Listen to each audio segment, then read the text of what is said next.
let's draw some biblical connections here and then draw some connections back to our flag symbolism.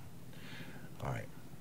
We've already seen absolutely that the color here, the dogs, the connection, all of this is connected, okay? Now let's see a little further here. We've got these little circles here on the legs. We've got 6 on this side, 7 on this. 6 and 7 together are 13. Now I told you that this is Nergal, which represents the Danites, who you would symbolically know as represented in the Hebrew Bible as Samson. And then Samson was the one that was supposed to have that incredible strength. And then he was also supposed to have that long hair, and then connect that with the description of the locust and their long hair and their incredible strength. And then remember, the locusts in a sense are being represented as these judges, all right? Because that's what Revelation is all about. It's about this coming judgment. Now I'm telling you that this is a representation of Samson, it's a representation of Nergal, and it's a representation of the Danites, it's a representation of the locust. They are all just different perceptions of the same being, the same beings, and the same ideology. Now, our 13 is of no coincidence.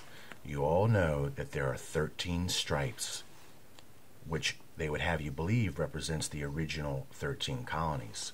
Well, what it absolutely represents is the 13th judge of Israel, which is what you're going to see here in the Bible's own description. This is Judges chapter 14, and the titling of chapter 14 reads as so: Samson, the 13th judge. Incredible. So now we see, once again, Nergal, Danite representation. Here's our 13. Now we can tie this up a lot deeper, but I'm not going to go into that heavy detail here. I just don't have the time. What I want you to see now is that it's going to get another connection here. And you can't see well here, but there's going to be a continuation of these circles that go down to the foot. There's 5 on this side. Just like these are uneven, these are uneven. And then there's 4 on this side.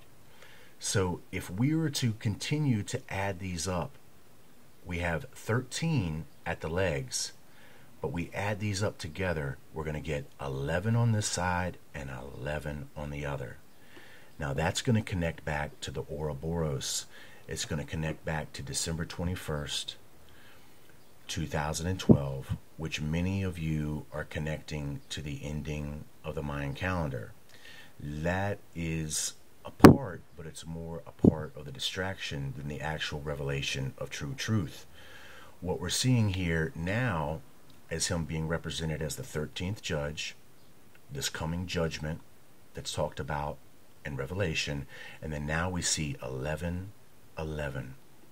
and that's exactly what you want to begin to research when you're going to research December 21st, 2012 and its connection to the Ouroboros.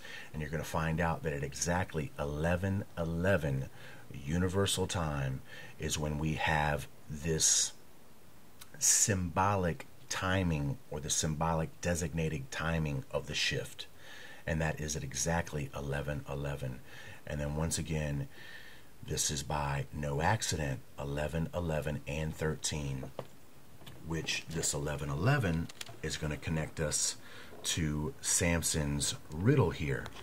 And I have already revealed what the riddle means, but let's look at verse 14. And he said unto them, out of the eater come forth meat, and out of the strong came forth sweetness, and they could not in 3 days expound the riddle. That's the Ouroboros. Out of the eater came forth the meat. That's the serpent eating his own tail. And then out of the strong came forth sweetness. The strong are these coming locusts who are being described as Nergal and the Danites, as I've shown. The coming sweetness is this golden age. So do not miss the connection there. And I'll come back and I'll show you a little more.